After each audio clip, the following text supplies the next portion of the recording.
వెంటనే మిమ్మల్ని ఏం అడిగినా ఫస్ట్ హరే రామ, హరే కృష్ణ అని అనే వర్డ్‌తోనే స్టార్ట్ అవుతుంది.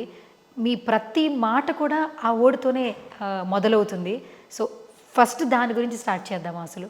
మీరెందుకు ఆ పదంతోనే స్టార్ట్ చేస్తారు? ఇప్పుడు చూడండి, ఒక్కొక్క ప్రదేశంలో ఒక్కొక్క మంచి కల్చర్ ఉండేది భారతదేశంలో.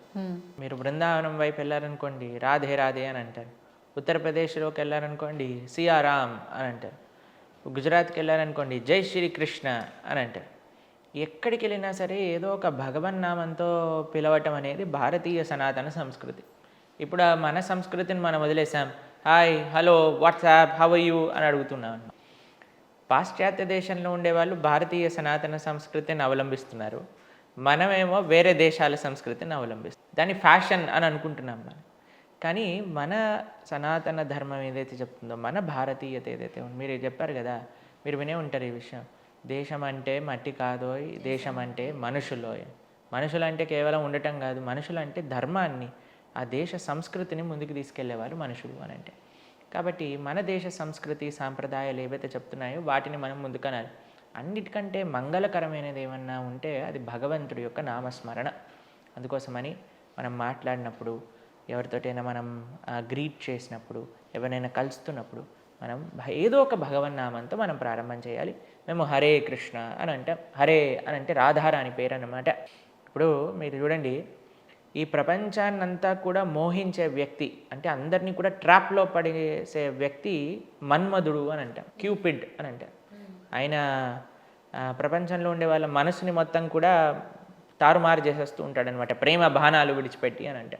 అటువంటి ప్రేమ బాణాలు వినిపించే మన్మధుడు ఎప్పుడైతే కృష్ణుడిని చూస్తాడో కళ్ళు తిరిగి కింద పడిపోతాడట. అంత అందంగా కృష్ణుడు ఉంటాడు.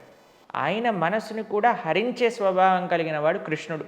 అందుకు ఆయనని హరి అని అంటారు. కృష్ణుడి యొక్క మనసును కూడా హరించేది శ్రీమతి రాధారాణి. అందుకు ఆవిడ్ని హరా అని అంటామన్నమాట. అందుకే హరే కృష్ణ అంటే రాధే కృష్ణ అని అర్థం అన్నమాట. కాబట్టి అమ్మవారిని, స్వామిని స్మరించుకొని మనం ప్రారంభం చేస్తాం. గురూజీ, మీకు కృష్ణుడు అంటే చాలా ఇష్టం. కృష్ణుడి కోసం ప్రతి ఇంటర్వ్యూలో చెప్తూ ఉంటారు. కృష్ణ యొక్క ఆ విశిష్టత తెలియచేస్తుంటారు. ఒకప్పుడు కొన్ని అంటే భగవద్గీతలో కావచ్చు, భారతంలో కావచ్చు, ఇంతకుముందు ఎవరికైనా సమస్య వస్తే హే కృష్ణ, హే పరమాత్మ, హే భగవాన్ ఈ పదాలు వింటుండేవాళ్ళు. ఈ హే కృష్ణ అని కృష్ణుడిని తలుచుకోవడం, కృష్ణుని యొక్క నామస్మరణ చేయడం వల్ల నిజంగానే ఆ పాజిటివ్ వైపు మనకి నిజంగా కలుగుతాయా మీ మాటల్లో? ఎవరైతే భగవంతుణ్ణి అలా పిలిచారో అందరూ లబ్ధిని పొందారు. ద్రౌపదీదేవి ఒకసారి వ్రత్సాహపరణం జరుగుతుంటే హే కృష్ణ కరుణా సింధో దీనబంధో జగత్పతే హే ద్వారకా నిలయ అచ్యుత గోవింద పుండరీకాక్ష సంరక్షమ అని పిలిచింది. వెంటనే కృష్ణుడు రక్షించారు ద్రౌపదీదేవిని. ఒకసారి గజేంద్రుడు కూడా అలానే మొసలి కాళ్ళు పట్టుకొని లాగేస్తూ ఉంటే స్వామిని అలానే కీర్తించారు. మొసలిని నుంచి ఏనుగుని కాపాడాడు పరమాత్మ, ప్రహ్లాదుని కాపాడాడు, ధ్రువుణ్ణి కాపాడాడు. ఎవరెవరు భగవంతుడి యొక్క నామస్మరణ చేస్తే వాళ్ళకి కాపాడుతారు అని మన శాస్త్రములు చెప్తున్నాయి. మన జీవితంలో కూడా ఎన్నో ఎక్స్పీరియన్సెస్ మనకు ఉండుంటాయి.